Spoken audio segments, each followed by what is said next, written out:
नमस्कार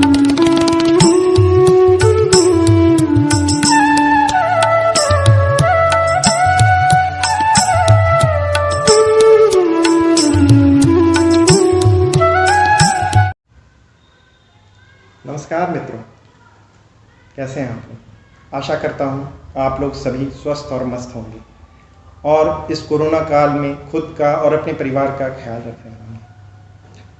आज हम अपनी जो समीक्षा की कड़ी जो हमने शुरू की थी, दिसंबर 2021 अंक की एक समीक्षा कड़ी का एपिसोड हमने डाला था, उसी का दूसरा भाग आज जनवरी 2022 में आज हमारी संभावना सुरभि राष्ट्र मासिक पत्रिका का जो जनवरी अंक है वह प्रकाशित हो चुका है। उसकी समीक्षा आपके सामने हम प्रस्तुत करेंगे। उससे पहले एक जरूरी सूचना और है कि हमारा जो फरवरी और मार्च का अंक होगा वह एक लघु कथा विश्रांक होगा और इसके अतिथि संपादक श्री राम यतन यादव जी रहेंगे, जिनका आज मैं आपसे व्हाट्सएप नंबर एक शेयर करूंगा जो कि ये स्क्रीन पे डिस्प्ले होगा।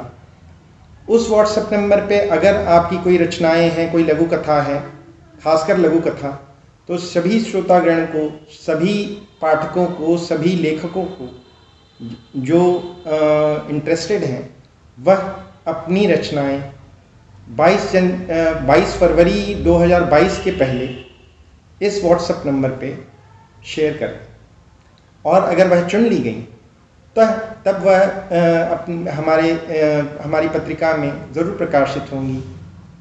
धन्यवाद।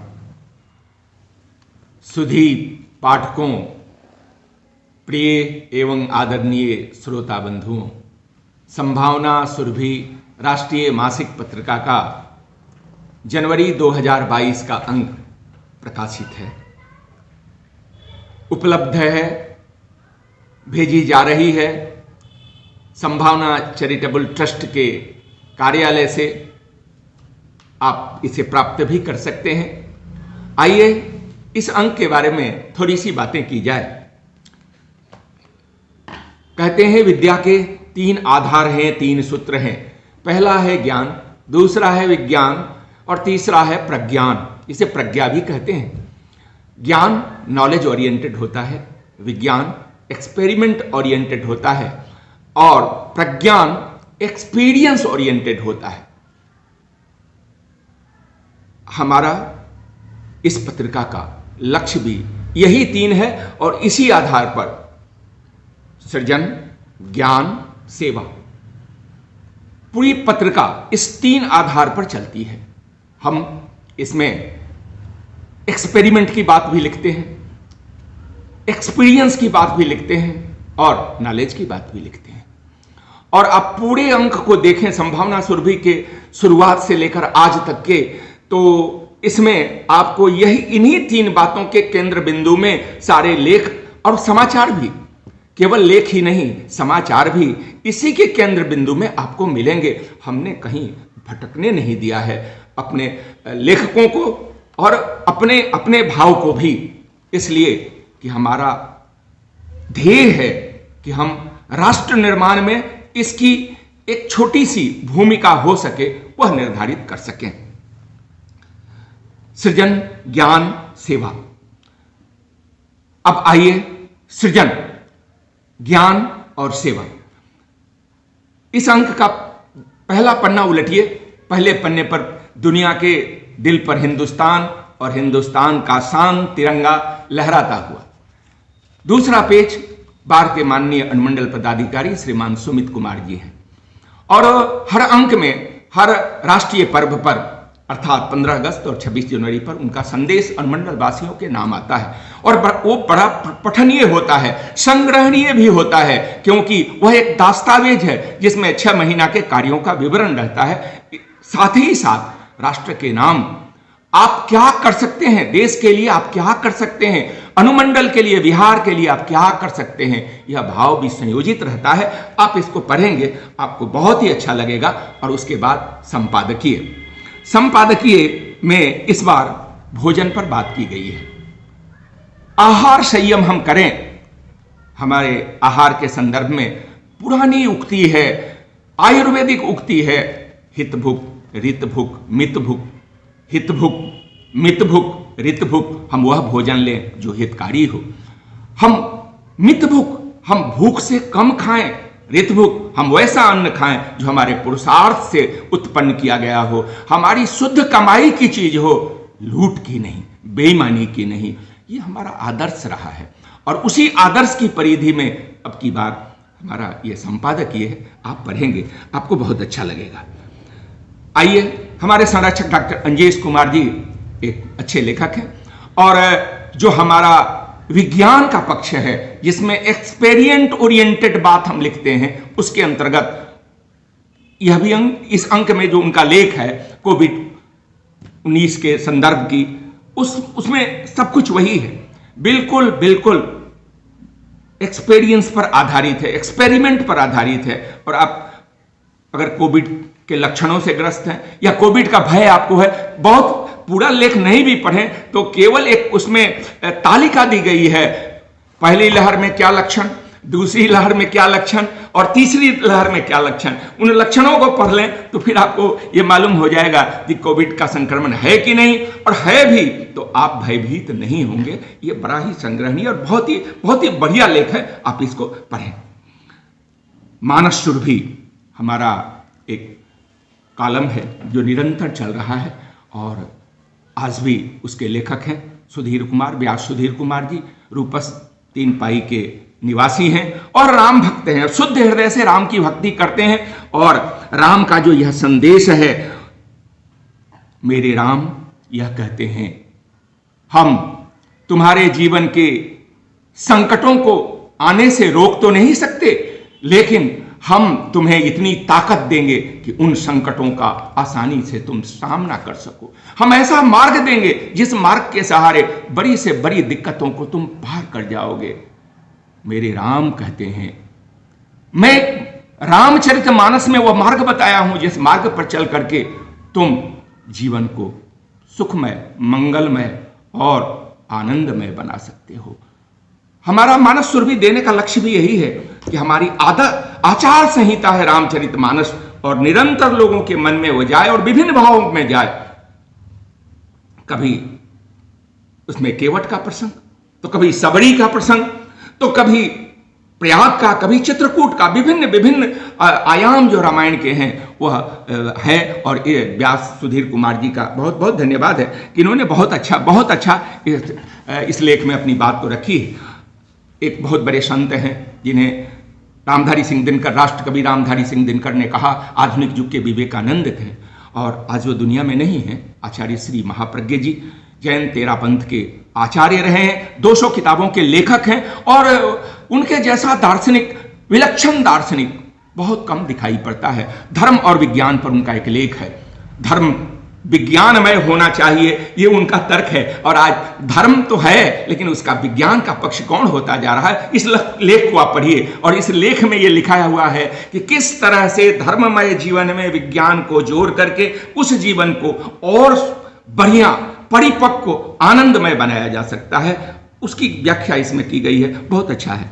श्यामाचरण संघ के सदगुरु हैं पंडित अमरनाथ जी तिवारी, अभी हम सब लोगों के आदरणीय हैं, पूजनीय हैं, अभी जीवन और मौत से जूझ रहे हैं हैदराबाद में, लेकिन लेखनी इस स्थिति में भी बराबर उनकी चलती रहती है। और उनका बहुत बहुत अच्छा लेख है, निष्काम कर्म, हमारा कर्म निष्काम कैसे हो। यह प्रयोगात्मक बात है। हमने कहा था एक्सपीरियंस ओरिएंटेड, प्रज्ञा जब जगती है तो एक्सपीरियंस की बात लिखता है। और संत साहित्य हम इसलिए छापते हैं कि संतों के पास एक्सपीरियंस है, बोध है, प्रबोध है, और वह एक्सपीरियंस कि हम अपने कर्म को निष्काम कैसे कर सकते हैं, इस लेख में आपको पढ़ने को मिलेगा। और बहुत बहुत अच्छा लेख है। अनुपम किशोर जी मुक्तेश्वर नैनीताल में रह रहे हैं और नेताजी सुभाष के जीवन के 3 संस्मरणों को रखा है। पहला है उनका बचपन, दूसरा है माँ, और तीसरा है 2 महापुरुष। ये भी बड़ा पठनीय है और बड़ा अच्छा लेख है। बेगूसराय बिहार के नामचीन रेडियोलॉजिस्ट हैं डॉक्टर अशोक कुमार गुप्त जी। वे सौम्य एक साहित्यकार हैं, एक अच्छे डॉक्टर हैं, साहित्य की सेवा करते हैं, और उन्होंने एक लेख लिखा है। देखिए, जनवरी महीना हम गांधी जी को ना याद करें, हम गणतंत्र को न याद करें, हम नेताजी सुभाष चंद्र बोस को न याद करें, हम स्वामी विवेकानंद को न याद करें, तो जनवरी का महीना तो अधूरा रह जाता है। और संभावना सुरभि इस आनंद को, इस ज्ञान के आलोक को निरंतर फैलाना चाहती है। और अभी आप ये लेख आप पढ़ सकते हैं कि कैसे गांधी जी का प्रभाव उनके परिवार पर पड़ा और क्या बदलाव आया। उन्होंने कलकत्ता की एक घटना लिखी है, आप पढ़िए तो फिर आनंद आएगा। हमारे इसी क्रम में एक ज्योतिषाचार्य हैं, सरकारी स्कूल के शिक्षक हैं, पंडारक के निवासी हैं, बालकृष्ण उपाध्याय जी, और उन्होंने एक लेख लिखा है कि कैसा होगा भविष्य की दृष्टि में, ज्योतिष की दृष्टि में नववर्ष 2022 कैसा होगा। यह पठनीय है और आप इसको पढ़ सकते हैं। इसके बाद सत्येंद्र प्रसाद सिंह जी जगन्नाथन स्कूल के पूर्व प्राचार्य और भारत विकास परिषद के अध्यक्ष हैं। छोटी छोटी कथाओं के माध्यम से लोगों में ज्ञान का वितरण करते हैं और आनंद के साथ करते हैं। आनंदमय जीवन है उनका। और अभी उनकी बहुत अच्छी कहानी इसमें आई है, बहुत छोटी सी कहानी है लेकिन बहुत अच्छी कहानी है, और उस कहानी को आप पढ़ें। उसमें एक पाई की भूल ने जीवन की दिशा बदल दी, एक संत के बारे में है। उसके बाद हमारे संभावना सुरभि राष्ट्रीय मासिक पत्रिका के एक ऐसे लेखक हैं जिन्हें राष्ट्र स्तर पर ख्याति मिली है, लेखों के माध्यम से, समालोचनाओं के माध्यम से, कविताओं के माध्यम से और छोटी छोटी कथाओं के माध्यम से, सरकारी तंत्र पर प्रहार के माध्यम से, साये में सत्य किताब के माध्यम से। और वो हैं श्री विनय कुमार सिंह जी। स्वांतः सुखाए लिखते हैं और जब कभी कोई चोट हृदय पर लगती है तो वह कलम और भाव में बन करके प्रवाहित होती है। अभी उन्होंने 7 किताबों की एक साथ समीक्षा लिखी है, 7 किताब, जिसमें 4 अंग्रेजी से जुड़ी हुई किताब है, अंग्रेजी भाषा में है प्रकाशित, और 3 हिंदी भाषा में है। और आप देखिए उसमें कई समीक्षाएं हैं और वो समीक्षाएं सब पठनीय हैं और बहुत ही अच्छा। हमारे और भी एक लेखक हैं श्रीमान रामदेव शर्मा प्रभंजन साहब, जो जगन्नाथन उच्च विद्यालय बाढ़ के रिटायर प्रिंसिपल हैं और स्वयं में एक बड़े साहित्यकार हैं, राष्ट्र स्तर के साहित्यकार हैं। और इस बार शिक्षा जगत के नामशीन हस्ताक्षर वीरेंद्र प्रसाद सिंह, पूर्व प्रधानाध्यापक जगन्नाथन स्कूल और अनुग्रह नारायण सिंह उच्च विद्यालय के पूर्व प्राचार्य के जीवन प्रसंगों को लिखा है। आज वीरेंद्र बाबू नहीं हैं, लेकिन वीरेंद्र बाबू की पूरी जीवन गाथा इस लेख में आई है और निश्चित रूप से शिक्षक समाज के बीच में वीरेंद्र बाबू आदरणीय रहे हैं। ये लेख भी उतना ही सम्मान पाएगा और लोग पठनीयता की दृष्टि से, संग्रहणीयता की दृष्टि से इस लेख को अवश्य पसंद करेंगे। आप भी इसे पढ़ सकते हैं। एक बहुत दिनों से कई लेखकों ने, कई जगहों से लोगों ने, खास करके राजस्थान से लोगों ने लिखा कि यात्रा प्रसंग इसमें नहीं आती है। सब कुछ तो रहता है, यात्रा प्रसंग नहीं रहता है, यात्रा वृत्तांत नहीं रहता है, क्योंकि जीवन की सच्ची हकीकत कहानी में तो है, लेकिन कहानी से ज्यादा सच्ची हकीकत दिखाई पड़ती है यात्रा प्रसंग में। यायावरी का जीवन बड़ा मस्ती का जीवन होता है और सबसे हो भी नहीं सकता है। एक बहुत बड़े यायावर हैं डॉक्टर हीरालाल श्रीमाली जी, और उनकी यायावरी की कथा अभी हम लोगों ने छापी है। यात्रा वृत्तांत तो उसमें उन्होंने छापा है, इसमें हम लोगों ने छापा है और आप पढ़ेंगे तो अच्छा लगेगा। हम पहले भी समीक्षा में बताते रहे हैं कि इस पत्रिका का लक्ष्य केवल स्थापित लेखकों, साहित्यकारों की रचनाएं ही नहीं छापनी है, वरन नवोदित साहित्यकार को भी पैदा करना है, नवांकुरों को भी बल प्रदान करना है और उन्हें भी प्रकाशन का अवसर देना है। और हर अंक में कोई ना कोई हमारा प्रयोग रहता है। और इस अंक में एकदम नया लड़का जो अभी नौकरी के लिए तैयारी कर रहा है, सन्नी कुमार, बड़ा मेधावी और बढ़िया लिखने वाला लड़का, उसकी एक रचना हम लोगों ने छापी है, महान सत्संगी राम नरेश सिंह के जीवन पर। और यह राम नरेश सिंह एक ऐसे व्यक्ति जिनके लिए श्रद्धा के 2 शब्द कहे जाएं वो कम है, 1000 शब्द कहे जाएं, लाख शब्द कहे जाएं कम है। उन्हें वाक्यों की परिधि में नहीं बांधा जा सकता। जो सरकार की नौकरी, रेलवे की नौकरी छोड़ करके और सारा जीवन राम के चरणों में, राम भक्ति के चरणों में राम नरेश सिंह ने गुजार दिया। उनकी जीवनी लिखी है इस छोटे से नवोदित लेखक ने, और इस नवांकुर को बहुत बहुत बधाई है। आप भी इसे पढ़ेंगे तो आपको बहुत अच्छा लगेगा। ऐसा जीवन बहुत कम लोग जीते हैं। इसके अलावे कविताएं भी है, समाचार भी है, और जैसा कि मैंने पहले ही कहा कि हमारी परिधि तय है, हमारे लेखन और प्रकाशन की परिधि निर्धारित है, और उस निर्धारित परिधि के अंदर ही हम काम करते हैं। हमारे जो समाचार हैं वो समाचार तीन में से कहीं ना कहीं वो सृजन के लिए से जो जुड़े समाचार हैं, सेवा से जुड़े समाचार हैं, ज्ञान से जुड़े समाचार हैं। इसके अलावा अन्य हमारे क्षेत्र से बाहर की बात है। कई पाठकों का ये उम्मीद हम लोगों से ये रहती है कि इसमें कुछ ऐसी भी खबरें जो हत्या और दूसरे तरह की, उसके लिए अखबार पड़ा हुआ है। संभावना सुरभि को उससे हम लोगों ने मुक्त रखा है, क्योंकि हमारा लक्ष्य है सृजन, सेवा, ज्ञान। अब सृजन, सेवा, ज्ञान तो उसको समाचार में भी संकलित करना है, समाचार में भी उसी आधार का पालन करना है, लेख में भी उसी आधार का पालन करना है। और यह सब कुछ इसलिए करना है कि मां भारती का भंडार इस माध्यम से हम भर सकें, कुछ कर सकें। इसी भाव के साथ मैं फिर से नववर्ष की शुभकामना आप सब लोगों को दे रहा हूं। आप इसे सुने, शेयर करें, और कैसा लगा अपनी टिप्पणी जरूर लिखें। आपने फोन के माध्यम से कुछ टिप्पणियां दी हैं पिछली समीक्षा का। भरोसा है कि आगे भी ऐसा होता रहेगा। जय हिंद, जय संभावना। नव वर्ष पर पहले मैं सभी पाठकों, देश विदेश के लेखकों को, पढ़ने पाठकों को नंदन वंदन और अभिनंदन करता हूं।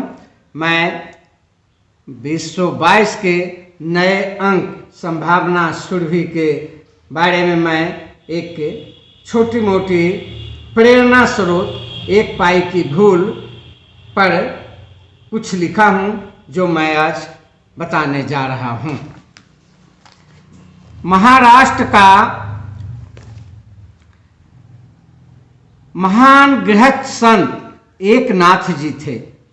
उन्हें बचपन में ही परिवार ने 12 वर्ष की उम्र में जनार्दन स्वामी जी के पास ले गए, और कुछ काम धंधा के लिए उन्हें वहीं आश्रम में छोड़ दिया गया। जनार्दन महाराज जी ऐसे संत थे जो इस बच्चे को विलक्षण बुद्धिजीवी देखकर मठ के हिसाब किताब का लेखनी पर नियुक्त किया। एक लब जी इतने सत्यवादी और ईमानदार थे, जो कि इन्होंने अपना सभी हिसाब किताब पाई पाई पर ध्यान देते थे। पाई का, जैसे कहा भी गया है कि ठेस लगने से बुद्धि होती है, तो एक पाई की हिसाब में गड़बड़ हुआ। अब यह दिन रात सोच रहे हैं कैसे हमको एक पाई मिलेगा। रात 12 बजे तक नहीं मिला। महाराज जी ने इन्हें कहे कि तुम सो जाओ, आराम करो। फिर भी ये बच्चे अपने लगन में रह गए, और 1 बजे रात्रि तक इन्होंने पाई का खोज लिया, और दौड़ते हुए महाराज जी के पास जाते हैं। स्वामी जी से कहते हैं, महाराज जी मुझे मिल गया, एक पाई का हिसाब मिल गया। जनार्दन महाराज जी ने इनके प्रसन्न मुद्रा को देखकर इन्होंने उन्हें सांत्वना दिया कि तुम जितना आधी रात को एक भूल में लगा करके खुश हुआ, उतना अगर तुम प्रसन्नचित्त होकर दुनिया की मोह माया से अलग हो जाओ तो कल्याण हो जाएगा। यह उनकी बात को इन पर असर पड़ा, और सवेरे ही इन्होंने अपनी भूल को झूठी माया जाल से तोड़कर बैराग बन गए, और इन्होंने अपना जनार्दन जी महाराज से मूल मंत्र लेकर तपस्या करने के लिए चले गए। तपस्या के पश्चात इन्होंने अपने गांव में ही महादेव पिपलेश्वर मंदिर में कीर्तन भजन करने लगे। लेकिन कुछ दिनों के बाद इनके बूढ़े दादाजी ने जनार्दन महाराज जी से आज्ञा लेकर, लिखित आदेश लेकर इन्हें गृहस्थ सन्यासी बनने के लिए प्रेरित किया गया और इन्होंने गुरु के बात मानकर अपना गृहस्थ सन्यासी बन गए। अब घर में ही पूजा पाठ कीर्तन भजन करने लगे। इसी के बाद एक समय ऐसा आता है कि घर में इनका चोरी होती है और वह चोर ने सब सामान चुरा लेता है। अंत में इनके पूजा घर में नजर पड़ता है, वहाँ भी देवी देवता सोना से लदे हुए थे। यह चोर को नियत गया कि मैं वो भी ले लूं। असल वह जैसे कि जब लेने गए तो एक नाथ जी ने अंतर्धान से ही बोलते हैं, हड़बड़ाने की जरूरत नहीं है, आओ और तुम जैसे कि इस ठंड में जो काम करने आए हो, इसका मतलब है कि तुमको धन की कमी है, धन चाहिए। अतः उन्होंने अपना अंगूठी निकालकर चोरों को दे दिया। जब चोर ने उनके इस अंगूठी को लिया तो चोरों को जमातों में के आंख में आंसू आ गया और उन्होंने एक नाथ जी के चरणों पर गिर गए और वह उसी दिन से एक नाथ जी की तरह भजन और कीर्तन में परिवर्तित हो गए। अतः मैं एक पाई की भूल से यह यहाँ पर स्पष्ट होता है कि एक नाथ जी ने अपने साथ साथ समाज को परिवर्तन इस तरह से कर देते हैं ताकि हम सत्यवादी हों, में सत्य के रास्ते पर चलें, गलत रास्ते पर नहीं चलें। यही प्रेरणा हम इस माध्यम से देते हैं। जय हिंद, जय संभावना सुरभि।